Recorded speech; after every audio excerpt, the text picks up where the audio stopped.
Hello friends, hi అందరికీ. Good morning అండి. ఎలా ఉన్నారు? అందరు బాగున్నారా? నేనైతే బాగున్నాను. ఈరోజు అయితే మా పిల్లల కోసం ఆలు పరోటా చేద్దాం అనుకుంటున్నాను.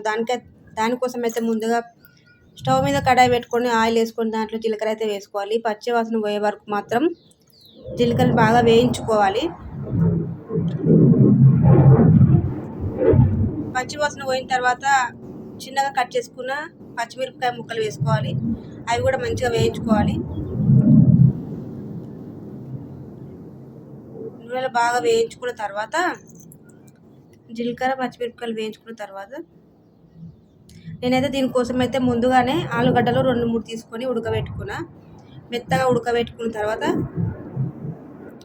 పొట్టు తీసి పక్కకు పెట్టుకోవాలి. ఇప్పుడైతే ఆయిల్లో కొంచెం ఉప్పు, కొంచెం పసుపు అయితే వేసుకోవాలి. కొంచెం ఉప్పు, కొంచెం పసుపు వేసుకొని పచ్చి వాసన పోయే వరకు కలుపుకున్న తర్వాత కొంచెం అల్లం పేస్ట్ కూడా వేయాలి. అల్లం పేస్ట్ వేసుకొని పచ్చి వాసన పోయే వరకు మంచిగా వేయించుకోవాలి.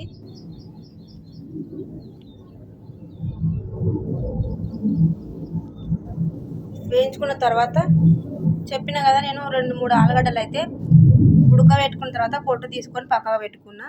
మంచిగా చేతితో ఇట్లా మంచిగా మొత్తం నలపాలన్నమాట. మెత్తగా పిండి లాగా కావాలి. ఇప్పుడు దాన్ని నూనెలో వేసుకొని మంచిగా కలుపుకోవాలి. దీంట్లో కారం సరిపోకపోతే కొంచెం కారం అయితే వేసుకోవాలి. నేనైతే కొంచెం కారం వేస్తున్నా. మరి సప్పగా ఉంటే తినరు కాబట్టి కొంచెం కారం వేసుకొని ఆ గంటతోనే మంచిగా మెత్తగా కలుపుకోవాలన్నమాట.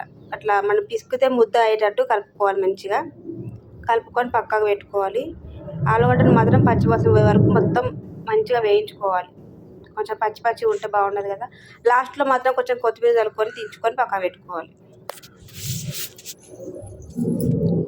కొత్తిమీర చల్లుకొని కొంచెం కలుపుకొని ఒక్కసారి ఇప్పుడు దీన్ని దించేసి పక్కకు పెట్టుకోవాలి. నేను చపాతీ కోసం అయితే చపాతీ పిండి ముందుగానే కలుపుకొని పక్కకు పెట్టుకున్నా. చపాతీ పిండి కలిపేసి ఒక అర్ధగంట సేపు అయితే పక్కకు పెట్టేసిన. ముందుగా కలుపుకుంటే చపాతీలు స్మూత్గా వస్తాయి, బాగుంటాయి మెత్తగా. ఇప్పుడు ఈ కలుపుకున్న పిండిని చిన్న చిన్న ఉండలుగా తీసుకొని ఈ చపాతీలు అయితే ఇవి చపాతీలాగా కాకుండా కొంచెం మందంగానే వస్తాయి. కొంచెం మందంగా చేసుకొని కొంచెం కొంచెం కూర తీసుకొని దీంట్లో అయితే పెట్టుకోవాలి. నేను కూడా ఫస్ట్ టైమే చేస్తున్నా కాబట్టి నాకు కూడా కొంచెం తెలియదు. అయినా కానీ కొంచెం ట్రై చేస్తున్నా. నేను కూడా కొంచెం కొంచెమే కూర పెట్టుకోవాలి. నేను కొంచెం ఫస్ట్ సారి కాబట్టి కొంచెం ఎక్కువ పెట్టినా.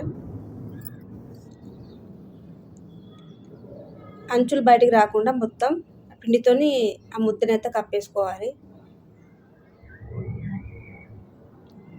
కొంచెం కొంచెం పిండి వేసుకొని కట్టెతో ఒత్తుకోవాలి.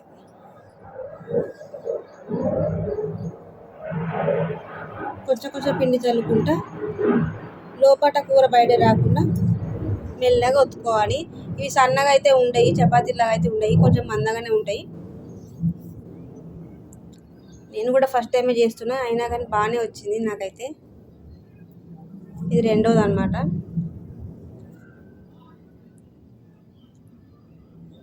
చూసిరా, ఫస్ట్ టైం కొంచెం కూర ఎక్కువైంది కానీ రెండోసారి బాగా వచ్చింది. ఇది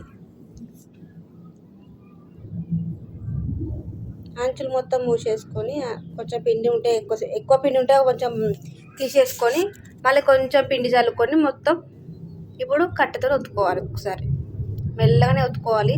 గట్టిగా వస్తే కూర మొత్తం బయటకు వచ్చేసింది కాబట్టి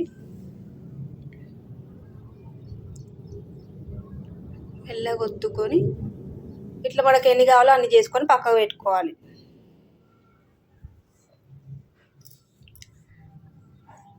అంతే. ఇప్పుడు మనకి ఎన్ని పరోటాలు అయితే కావాలో అన్ని తీసుకొని పక్కకు పెట్టుకోవాలి. అన్నీ ఒకసారి చేసేసిన. నేనైతే ఫస్ట్ ఒక్కటి బాగా రాలేదు కానీ తర్వాత మంచిగానే వచ్చినాయి చేసినాయని.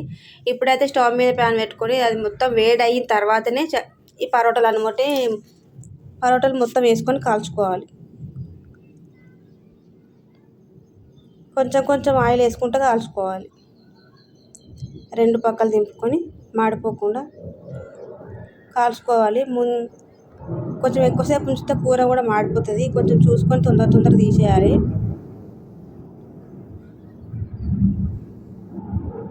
నా వీడియో అయితే మీరు ఫస్ట్ టైం చూస్తున్న వాళ్ళైతే ప్లీజ్ ఒక లైక్ అయితే చేయండి అబ్బా ప్లీజ్. నూనె వేసుకొని రెండు వైపులా కాల్చుకోవాలి, అంతే. Simple aloo paratha ready. నా వీడియో నచ్చినట్లయితే ఒక లైక్ చేయండి అబ్బా ప్లీజ్. లైక్ చేయండి, ఇష్టం ఉంటే షేర్ చేయండి. రెడీ అయిపోయింది సింపుల్ ఆలు పరోటా. మీరు కూడా ట్రై చేయండి ఇంట్లో. నేనైతే ఫస్ట్ టైం చేసిన, నిజం చెప్తున్నా. నాకైతే